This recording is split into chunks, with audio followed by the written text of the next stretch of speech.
चोपडा तालुक्यात लाल कांदा आणि रांगडा कांद्याची लागवड करणारे शेती मोठ्या प्रमाणावर संकटात सापडल्यात. कांदा उत्पादक शेतकरी कांदा लागवडीपासून ते काढणीपर्यंत मोठ्या प्रमाणात मेहनत करत असतात.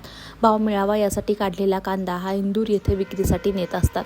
चोपडा तालुक्यात लाल कांदा काढणीला सुरुवात झाली, मात्र कांदा काढणीपासून विक्रीला घेऊन जाण्यापर्यंत मोठ्या प्रमाणावर शेतकऱ्याला खर्च लागतोय.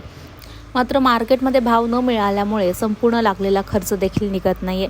यावर्षी अवकाळी पाऊस लागलेला, मोठ्या प्रमाणावर खर्च, मजुरांच्या खर्च, काढणीचा खर्च असं सगळं पाहता शेतकऱ्यांना कांद्यापासून लागलेला खर्च निघेल की नाही या विवेचनांमध्ये कांदा उत्पादक शेतकरी सापडलेला आहे.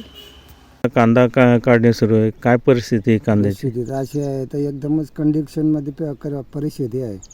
आणि परिस्थिती आहे भाव तर भावने तर कांद्याला काही असं नाही आहे की काय मिळेल असं. घरून पैसे टाकावे लागतील, किती मजुरी येणार नाही आणि काही येणार नाही त्याच्यामध्ये. किती आहे पूर्ण कांदा? पूर्ण कांदा बरा आहे तर 2 एकर कांदा आहे.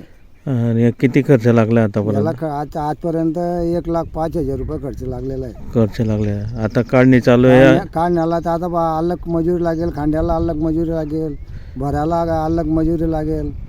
आणि मग विक्री कुठं कर? विक्री करायला जावं लागेल. तिथे भाव मिळतो का नाही मिळतो.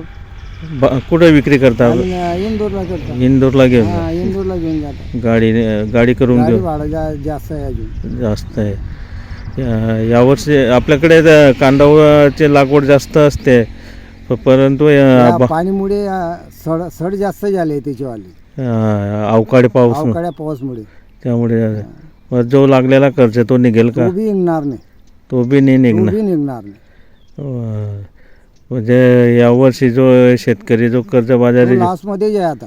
लॉसमध्ये आहे आता. अच्छा. काय नाव आहे बाबा? वसंत दामो बडगुजर. ओके.